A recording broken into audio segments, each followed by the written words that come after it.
A while back, earlier this summer, I tripped across this book. It's an interesting title. It's called Jim and Casper Go to Church. I pictured, the Holy Ghost, I don't know. Anyway, Jim and Casper Go to Church. And I started reading this book, and it was just a fascinating read to me. And it's a story of Jim is a guy that's a preacher. And he had tried to build a church and found himself really, really frustrated because people wouldn't come to his church. And so he did something that was kind of a bit provocative.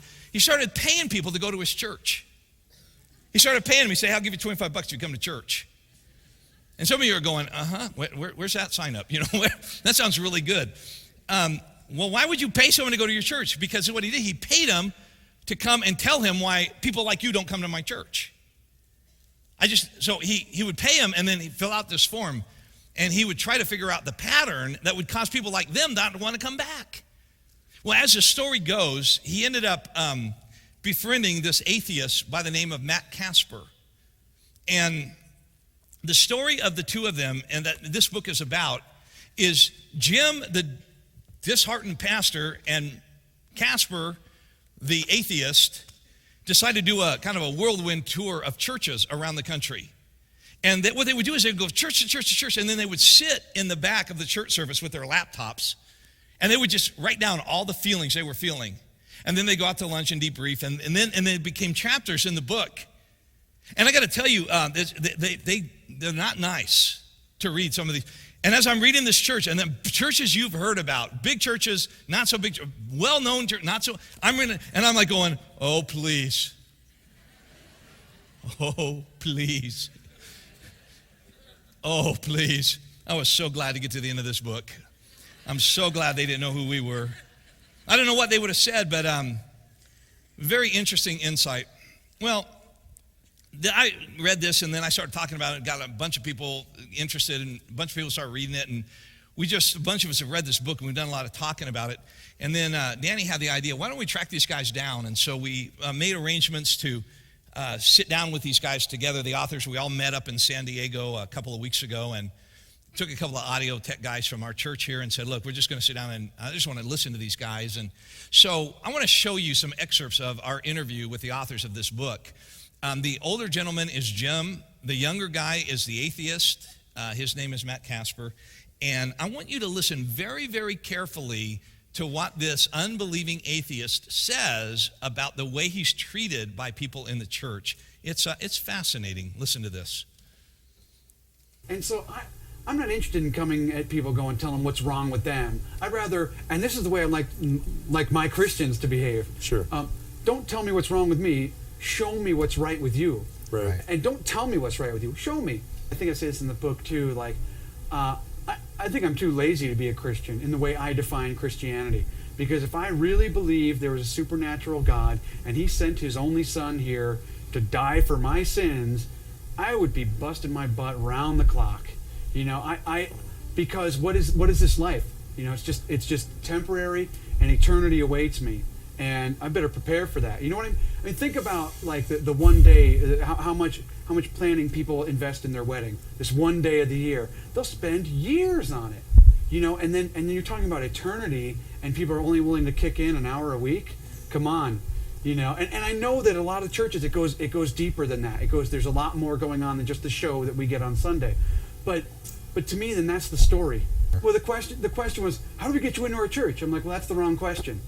Because it's not. Why don't we have dinner first? Why don't you invite me to your house?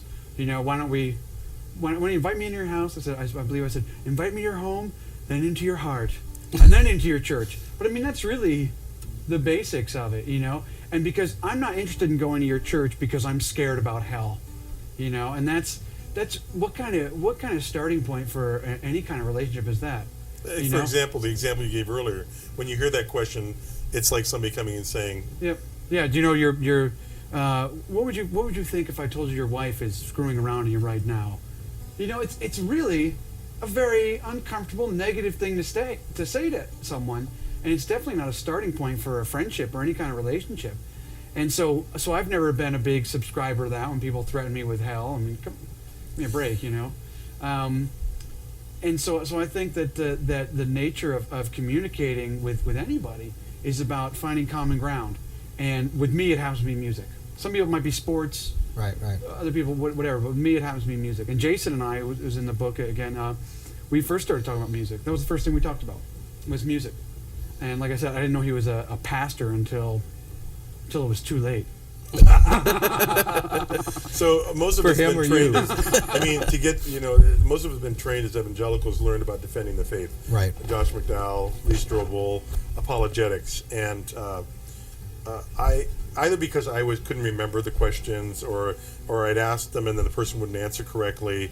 If you died tonight, and had to face God, why would He let you in? And they'd say, why would God ask a person a question like that? I'd say, no, you're not supposed to say that. You're supposed to say, because I try hard, and then I'd basically humiliate you, with an argument. So, not only but most of my friends wouldn't do that. So the only people that did that were, a few people in church, or the guys that travel and you paid to do it, and then I started thinking, well, what about all the rest of us? We don't have a way of, how are we going to talk to people about God?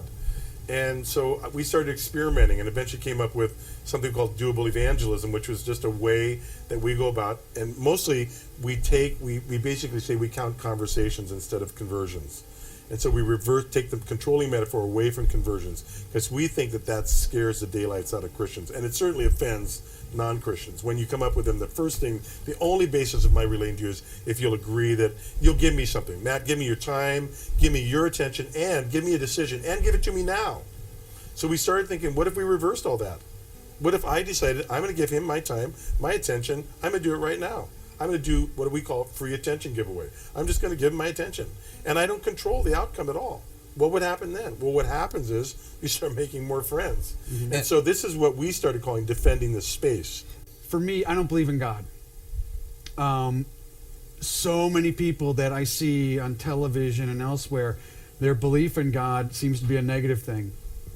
Remember, the people that flew planes into the trade centers when I was living in New York and I was in the city that day, those people believe in God too. And they were praying. And they were praying as they hit the trade centers. So to me, a lot of the evidence I see for people that believe in God is really not that positive. But then going out on this tour with Jim and getting into some other churches and getting to meet some people, I started saying, you know what? It can be a good thing. It can be a constructive thing.